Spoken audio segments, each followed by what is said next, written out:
Hello दोस्तों, जय हिंद। तो आज हम लोग कक्षा 10वीं के विज्ञान अध्याय 2 के अम्ल क्षार एवं लवण से महत्वपूर्ण वस्तुनिष्ठ प्रश्नों को पढ़ने वाले हैं। दोस्तों, अगर आप हमारे चैनल पर नए हैं तो हमारे चैनल को सब्सक्राइब कर बेल आइकन को दबाना ना भूलें, जिससे हमारे आने वाले वीडियो के नोटिफिकेशन आपको मिलते रहें। चलिए दोस्तों, आगे बढ़ते हैं। पहला क्वेश्चन है कि कोई विलयन लाल लिटमस को नीला कर देता है तो इसका पीएच संभवतः क्या होगा। यहाँ पर ऑप्शन दिया हुआ है 1, 4, सी में 5, डी में 10। दोस्तों, यहाँ पर हमें ध्यान देना यहाँ है कि लाल लिटमस को नीला कर देता है। अब लाल लिटमस को नीला कौन करता है? तो लाल लिटमस को नीला क्षार करता है, और क्षार का पीएच मान आपको पता है कि 7 से अधिक होता है। तो यहाँ पर हम ध्यान दे सकते हैं कि ए में 1 दिया है, बी में 4, सी में 5 और डी में 10 दिया हुआ है। तो यहाँ पर 1, 4, 5 ये सब के सब अम्ल के पीएच हैं, जबकि डी नंबर का जो 10 है वह क्षार का पीएच है। तो हमारा जो आंसर होगा वह डी नंबर का होगा। चलिए हम लोग आगे बढ़ते हैं। अपच का उपचार करने के लिए निम्न में से किस औषधि का उपयोग होता है? अपच यानी जब हमारे पेट में एसिडिटी हो जाती है तो उसका उपचार करने के लिए हम लोग किस चीज़ का इस्तेमाल करते हैं? तो यहाँ पर पहला ऑप्शन है एंटीबायोटिक, जिसको हिंदी में प्रतिजैविक कहते हैं। बी नंबर है एनाल्जेसिक, जिसको पीड़ाहारी कहते हैं। सी में है एंटासिड, जिसको प्रतिअम्ल कहते हैं। और डी में है एंटीसेप्टिक, जिसको प्रतिरोधी कहते हैं। तो यहाँ पर अब ध्यान देने वाली बात है कि अपच कब होता है? जब हमारे पेट में अत्यधिक अम्लता बढ़ जाती है। तो अम्लता को उदासीन करने के लिए, न्यूट्रल करने के लिए हमें उसके विपरीत यानी क्षार को लेना पड़ता है। तो जो क्षार होता है वह एंटासिड गुण का होता है, इसलिए उसको हम लोग हिंदी में प्रतिअम्ल भी बोलते हैं। तो आपका यहाँ पर सी नंबर जो है आपका राइट आंसर होगा। इस तरह से हम लोग जो है प्रतिअम्ल के रूप में हम लोग मिल्क ऑफ मैग्नीशिया यानी मैग्नीशियम हाइड्रोक्साइड को लेते हैं, जिसका पीएच मान संभवतः 10 होता है। आइए अगला क्वेश्चन देखते हैं कि नींबू रस की प्रकृति क्या है? नींबू, तो नींबू आपको पता है कि नींबू का जो स्वाद होता है वह खट्टा होता है, और खट्टा स्वाद अम्ल का होता है। तो यहाँ पर आपका पहला नंबर ही राइट आंसर होगा, अम्ल। बी नंबर क्षार है, सी नंबर उदासीन है, डी नंबर न तो क्षारीय है न तो अम्लीय। तो यहाँ पर आपका पहला नंबर जो है अम्लीय होगा। अगला क्वेश्चन है कि क्षारीय घोल का पीएच मान क्या होगा? अभी जैसा कि हमने आपको बताया कि जिस विलयन का पीएच मान 7 होता है वह विलयन उदासीन होता है, और जिस विलयन का पीएच मान 7 से अधिक होता है वह विलयन क्षारीय होता है, और जिस विलयन का पीएच मान 7 से कम होता है वह विलयन अम्लीय होता है। तो यहाँ पर कह रहा है कि क्षारीय घोल का पीएच मान क्या होगा। तो ध्यान रखिएगा, पहला ऑप्शन है 7 से कम, दूसरा ऑप्शन है 7 से अधिक, तीसरा ऑप्शन है 7, या चौथा ऑप्शन है 0। तो यहाँ पर आप ध्यान दीजिए कि क्षारीय घोल, तो क्षारीय घोल का क्या होता है? 7 से अधिक होता है। तो बी नंबर यहाँ पर आपका राइट आंसर होगा। अगला है पांचवा कि चाकू द्वारा आसानी से कौन सी धातु काटी जा सकती है? तो आपको पता है दोस्तों कि चाकू के द्वारा आसानी से, पहला ऑप्शन यहाँ पर दिया है आपका पारा, दूसरा नंबर है सोडियम, तीसरा नंबर है चांदी और चौथा नंबर है सोना। तो इसमें से जो सोडियम होता है, सोडियम एक ऐसी धातु है जिसको हम लोग आसानी से चाकू से काट सकते हैं।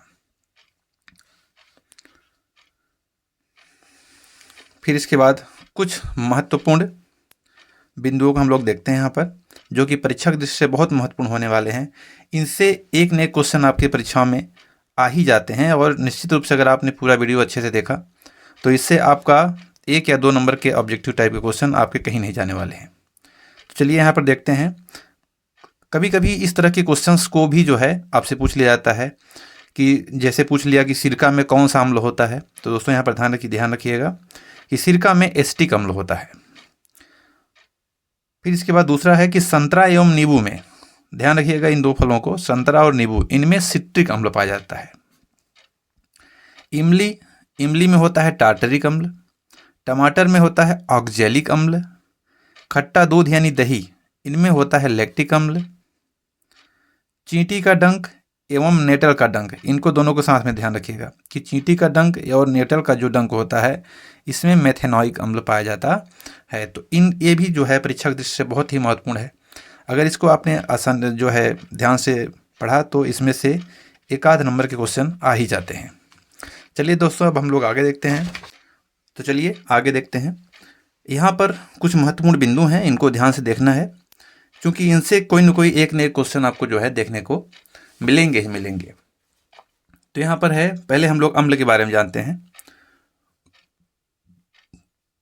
अम्ल यानी एसिड स्वाद में कैसा होता है? खट्टा। ये भी अभी जैसे कि आपने भी देखा कि इसमें पूछा था कि अम्ल का स्वाद कैसा होता है, तो आपने देखा कि अम्ल का स्वाद जो है खट्टा होता है। यह यानी अम्ल किसमें किसमें होता है? जितने फलों का स्वाद खट्टा होता है उन सब में अम्ल पाया जाता है। यह नीले लिटमस पत्र को लाल कर देता है। ये बहुत ही इंपॉर्टेंट टॉपिक है कि नीले लिटमस पत्र को लाल कर देता है। अब इसको हम जानेंगे कैसे, तो इसके लिए एक सिंपल सा ट्रिक हमने यहाँ पर लिखा हुआ है, जिसको हम लोग शॉर्ट में बोलते हैं अनीला। अनीला का मतलब होता है अ से अम्ल, नी से नीला, ला से लाल। यानी अम्ल जो होता है नीले लिटमस पत्र को लाल कर देता है। तो यह बहुत ही अच्छा ट्रिक है, जो कि आप अगर ध्यान में रखेंगे तो आपको ये चीज़ भूलेगा नहीं। आगे देखते हैं। क्षारक यानी बेस, इसका स्वाद कड़वा होता है दोस्तों। यह लाल लिटमस पत्र को नीला कर देता है। यानी इसको ध्यान रखने का जो एक ट्रिक है छोटा सा, वो है ये, जिसको हम लोग कहते हैं छालानी। छा से क्षार, ला से लाल, नी से नीला। तो इसको अगर आप ध्यान रखेंगे तो क्षार जो होता है वो लाल लिटमस पत्र को नीला कर देता है। यानी अम्ल का जस्ट उल्टा। एक को भी आप ध्यान में रखेंगे तो दूसरे को भूलेंगे नहीं, फिर भी इसको आप ध्यान रख सकते हैं। तो इनसे भी क्वेश्चंस आपके बन सकते हैं ऑब्जेक्टिव के। अगला है सूचक के बारे में। सूचक यानी इंडिकेटर, जो हमें दर्शाते हैं कि कौन सा विलयन अम्ल है, कौन सा क्षार है और कौन उदासीन है। तो सूचकों के बारे में हम लोग पढ़ते हैं यहाँ पर। तो सूचक ध्यान रखिएगा दोस्तों कि सूचक आपके 3 तरह के होते हैं। कौन कौन से हैं? तो यहाँ पर ध्यान रखिए।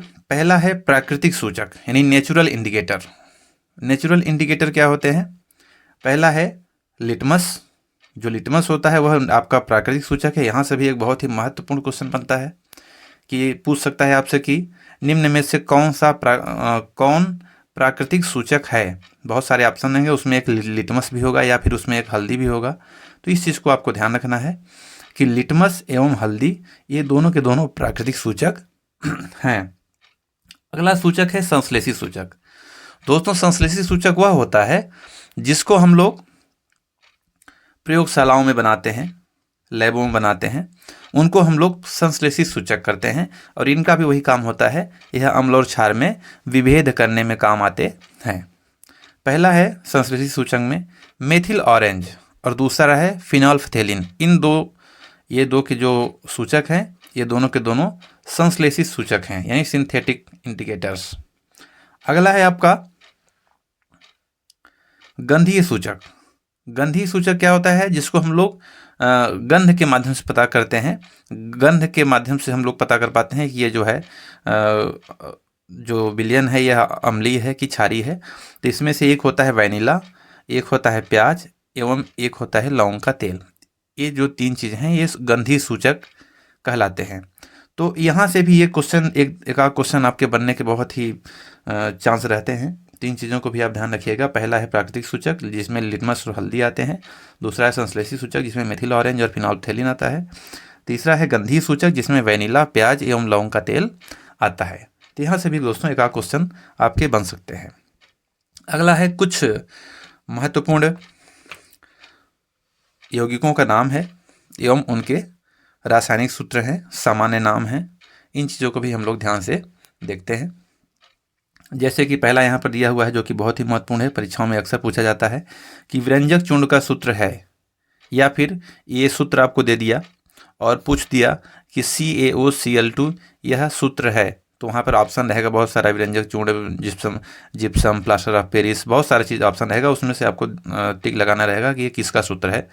तो किसी भी तरह से पूछ सकता है। नहीं, आपको इस तरह से ऐसा इसलिए बताया जा रहा है कि अगर आपने इस तरह से इसको पढ़ लिया तो आपको चाहे किसी भी तरह से परीक्षाओं में पूछा जाए उसमें आपको कोई दिक्कत नहीं होगी, आप किसी भी तरह के क्वेश्चन आएंगे आप उसको बना लेंगे आसानी से। तो चलिए दोस्तों आगे देखते हैं। तो विरंजक चूर्ण यानी CaOCl2 इसका रासायनिक सूत्र है, इस चीज़ को आप ध्यान रखिएगा। फिर इसके बाद आता है बेकिंग सोडा। बेकिंग सोडा को हम लोग खाने का सोडा भी कहते हैं, जिसका सूत्र होता है सोडियम हाइड्रोजन कार्बोनेट NaSCO3, इसका रासायनिक नाम है सोडियम हाइड्रोजन कार्बोनेट। फिर आगे है धोने का सोडा, जिसको हम लोग धावन सोडा भी कहते हैं, जिसका सूत्र होता है Na2CO3 × 10H2O। एक दोस्तों यहाँ पर ध्यान रखने वाली बात यह है, बहुत ही महत्वपूर्ण, जो कि कभी कभी आपसे क्रिस्टलन का जल पूछा जाता है। जैसे आपसे मान लीजिए कि एक सूत्र दे दिया आपके समक्ष, जैसे यही सूत्र दे दिया, और इसमें से पूछ लिया कि इसमें से क्रिस्टल के कितने जल के अणु हैं। तो आपको ध्यान रखना है कि जल यानी H2O के पहले जो आपके जितना कुछ यहाँ पर दिया रहता है, जो भी रहेगा 2, 4, हाफ, 10, 8 जो भी रहता है, वही क्या कहलाता है, क्रिस्टलन का जल कहलाता है, क्रिस्टल जल का अणु कहलाता है। तो इसमें कितने हैं क्रिस्टल जल के अणु? 10 हैं। तो इस चीज़ को भी आप ध्यान रखिएगा कि अगर ऐसा कोई सवाल पूछता है तो उसको भी आप ध्यान रखिएगा। अगला है plaster of Paris. Plaster of Paris का उपयोग दोस्तों ध्यान रखिएगा कि टूटी हुई हड्डियों को भी जोड़ने में काम आता है। जब हमारी हड्डियां कभी किसी वक्त या किसी की टूट जाती है तो उस समय जो है इसका लेप प्लास्टर के ऊपर लगाया जाता है, जिससे कि हमारी हड्डियां एक स्थिर रहें, इधर उधर ना हो, आसानी से जुड़ सकें। तो प्लास्टर ऑफ पेरिस का सूत्र होता है CaSO4 × हाफ यानी 1/2 H2O। CaSO4 × हाफ H2O, यह होता है प्लास्टर ऑफ पेरिस का सूत्र। इसके बाद आता है आपका जिप्सम। जिप्सम का सूत्र होता है CaSO4 × 2H2O। CaSO4 × 2H2O। तो यहाँ से भी एक आध क्वेश्चन पूछने की पूरी संभावना है, तो इस चीज़ को भी आप लोग ध्यान रखिएगा। तो दोस्तों अगला है pH स्केल। यहाँ से निश्चित रूप से एक आध ने एक क्वेश्चन पूछता है, आपको देखने को मिलेगा ही बोर्ड परीक्षाओं में। अब MP बोर्ड की परीक्षाएं भी जो कि नज़दीक आ गई हैं, अब ज़्यादा समय है नहीं आपके पास, इसलिए पूरी तरह से इस तरह की आपको तैयारियां करनी है कि आपसे कोई भी प्रश्न परीक्षाओं में छूट ना जाए। तो आइए देखते हैं इसके बारे में। ये pH स्केल, इसमें ध्यान रखिएगा दोस्तों, सबसे महत्वपूर्ण जो बिंदु पूछता है कभी कभी ऑब्जेक्टिव में, ये पूछता है कि pH जो स्केल होता है उसमें जो है आंकड़े कहाँ से कहाँ तक होते हैं। तो ध्यान रखिएगा कि 0 से 14 तक, इसमें जो जिस तरह से आपकी स्केल में नंबर लिखे होते हैं तो उसी तरह से इसका भी नंबर होता है, जिसमें 0 से 14 तक नंबर होते हैं। तो ध्यान रखिएगा किस तरह से स्केल होता है। अगर 7, किसी विलयन का pH मान अगर 7 है तो वह विलयन उदासीन होगा, और अगर किसी विलयन का pH मान 7 से कम, 6, 5, 4, 3, 2, 1, 0 अगर इस तरह से है, तो उसका जो pH मान होता है, वो जो होता है वह अम्लीय होता है। और अगर 7 से अधिक किसी विलयन का pH मान है तो वह क्षारकीय है। और ध्यान रखिएगा कि 7 से जैसे जैसे हम लोग आगे बढ़ेंगे वैसे वैसे विलयन की क्षारकता बढ़ती जाती है, यानी वह विलयन उतना ही ज़्यादा क्षारीय होता जाता है। और जैसे जैसे 7 से नीचे की तरफ हम लोग बढ़ते हैं, यानी 0 की तरफ जाते हैं, वैसे वैसे उस विलयन का pH मान कम होता जाता है और वह विलयन उतना ही ज़्यादा अम्लीय होता जाता है। तो इस तरह से कि अगर हम 7 से 0 की तरफ बढ़ेंगे तो वहाँ पर pH मान में कमी होगी और हाइड्रोनियम आयन जो यहाँ पर है आपका H+ आयन, यह इसकी मात्रा बढ़ेगी। और 7 से 14 की तरफ बढ़ने पर हाइड्रोनियम आयन की सांद्रता कम होती है, लेकिन यहाँ पर हाइड्रोक्साइड आयन जो होता है OH- इसका मान बढ़ता है, और जबकि 7 से 0 की तरफ चलने पर हाइड्रोक्साइड आयन की सांद्रता कम होती है। तो आइए कुछ इससे संबंधित प्रश्नों को देखते हैं। पहला है जठर रस। जठर रस का pH मान कितना होता है, ऐसा पूछ सकता है करके। तो आप ध्यान रखिएगा कि जठर रस का pH मान लगभग 1.2 होता है। नींबू के रस का pH मान कितना होता है, तो नींबू के रस का pH मान लगभग 2.2 होता है। शुद्ध जल, जो शुद्ध जल होता है, इसको ध्यान रखिएगा दोस्तों कि शुद्ध जल का पीएच मान 7 होता है, जो कि एक उदासीन विलयन होता है। तो शुद्ध जल का पीएच मान 7 होता है। रक्त यानी ब्लड, जो खून होता है, रक्त, इसका पीएच मान 7.4, यानी हमारा रक्त जो होता है वह क्षारीय होता है। तो एक चीज़ यहाँ से भी एक प्रश्न बन सकता है कि हमारा मनुष्य का रक्त यानी रक्त का पीएच मान कितना होता है, तो आप बताइएगा कि 7.4।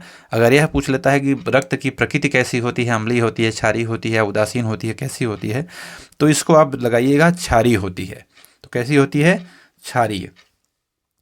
Milk of magnesia, milk of magnesia का पीएच मान 10 होता है, जिसका उपयोग प्रति अम्ल के रूप में यानी पेट की अम्लता को दूर करने में भी किया जाता है। तो यहाँ से भी एक क्वेश्चन बन सकता है कि बहुत सारा ऑप्शन दे देगा कि इनमें से किसका उपयोग पेट की अम्लता को कम करने में किया जाता है, तो वहाँ पर एक ऑप्शन और रहेगा मिल्क ऑफ मैग्नीशिया। इसी को आपको टिक करना है, जिसका पीएच मान 10 होता है, जो कि एक दुर्बल क्षारक है दोस्तों। आगे है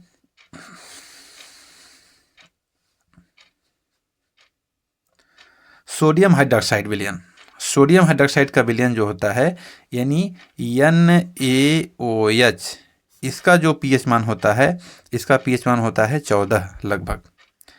हमारा कुछ और महत्वपूर्ण बिंदुओं को देखते हैं जो कि बहुत ही महत्वपूर्ण होने वाले हैं परीक्षाओं की दृष्टि से।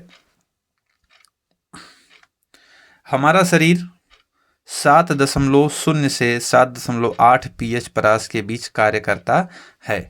यानी ऐसा भी क्वेश्चन आपसे पूछ सकता है कि हमारा शरीर कितने pH परास के बीच कार्य करता है, और आपके नीचे 3-4 ऑप्शन दे दिया जाएगा, या फिर वो रिक्त स्थान में पूछ ले, या फिर सही जोड़ी में पूछ ले, या फिर एक वाक्य में या इस तरह से पूछ ले।